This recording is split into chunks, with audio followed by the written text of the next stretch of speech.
नमस्कार, आप देख रहे वज्रपात न्यूज। भाकपा माले द्वारा बैरिया, नौतन और जगदीशपुर में सभा कर पटना चलने का किया गया आह्वान। केंद्र आरक्षण का दायरा बढ़ाए, किया मांग। वित्तीय से मोहन सिंह की रिपोर्ट। भाकपा माले का किसान मजदूर संघर्ष यात्रा बैरिया, नौतन, जगदीशपुर में सभा किया। सभा के दौरान माले नेता सुनील कुमार राव ने कहा कि 26, 27, 28 नवंबर 2023 को पटना में ऐतिहासिक 3 दिवसीय किसान मजदूर महापड़ाव ऐतिहासिक होगा।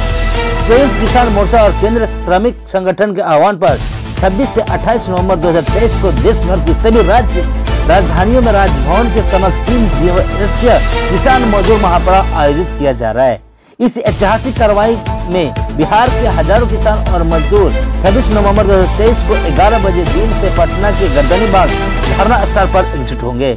उन्होंने कहा कि गन्ना पेराई सत्र शुरू हो गया है, लेकिन अब तक गन्ना मूल्य घोषित नहीं हुआ है, जबकि किसानों की मांग रही है कि गन्ना मूल्य 400 रुपया क्विंटल घोषित हो। माले नेता सुरेंद्र चौधरी ने कहा कि इस किसान मजदूर महापड़ाव के माध्यम से किसान और मजदूर एमएसपी की कानूनी गारंटी करने, 4 श्रम संहिताओं को रद्द करने, योजना कर्मियों को नियमित करने, पुरानी पेंशन स्कीम को पुनः बहाल करने, बिहार में एपीएमसी अधिनियम को पुनः बहाल करने, बटेदार किसानों को निबंधन करने, किसानों को उनके जमीन का उचित मुआवजा देने, युवाओं को रोजगार देने, महंगाई को कम करने तथा खाद्य सुरक्षा की गारंटी करने सहित अन्य मांगों को उठाएंगे। उन्होंने कहा कि संयुक्त किसान मोर्चा और केंद्र श्रमिक संगठनों ने बिहार के तमाम किसान मजदूरों और आम नागरिकों से महापड़ाव में शामिल होकर इसे सफल करे। कार्यक्रम की अध्यक्षता मुंशी दास ने किया।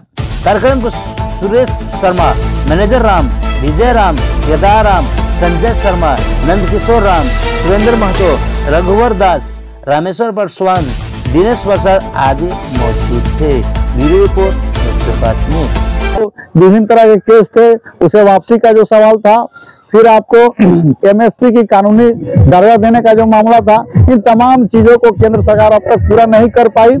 फिर आप देखेंगे कि बिहार में गन्ना मूल्य अब तक घोषित नहीं किया गया और गन्ना पेराई सत्र शुरू हो गया। इसके किसानों की ये लोकप्रिय मांग रही है कि गन्ना का मूल्य 400 रुपया प्रति क्विंटल किया जाए।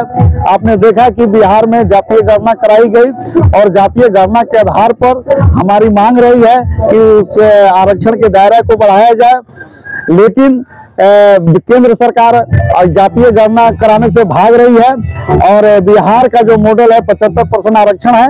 हमारी मांग है कि सवर्णों के लिए जो 10% आरक्षण है आर्थिक आधार पर, उसे खत्म किया जाए और जो जातियों का जितना बड़ी भागीदारी है उस आधार पर यह पूरे देश में लागू किया जाए। साथ ही साथ आप देखेंगे कि कोरोना काल के दौरान केंद्र सरकार की तरफ से 4 लेबर कोड आपको लाया गया, जिसमें काम के घंटे 8 घंटा थे, उसे 12 घंटा किया गया है।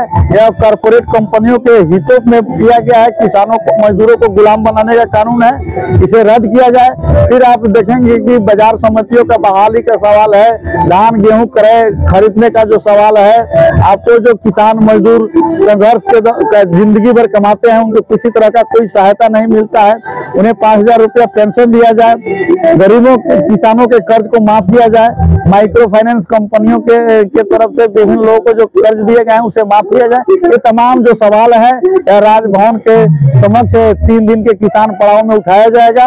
इसी आधार पर पूरे पश्चिम चंपारण से हजारों लोग आपको पटना के लिए कूच करेंगे और 26, 27, 28 को पटना में राजभवन के समक्ष बड़ा किसान पड़ाव संघर्ष के रूप में तब्दील होगा।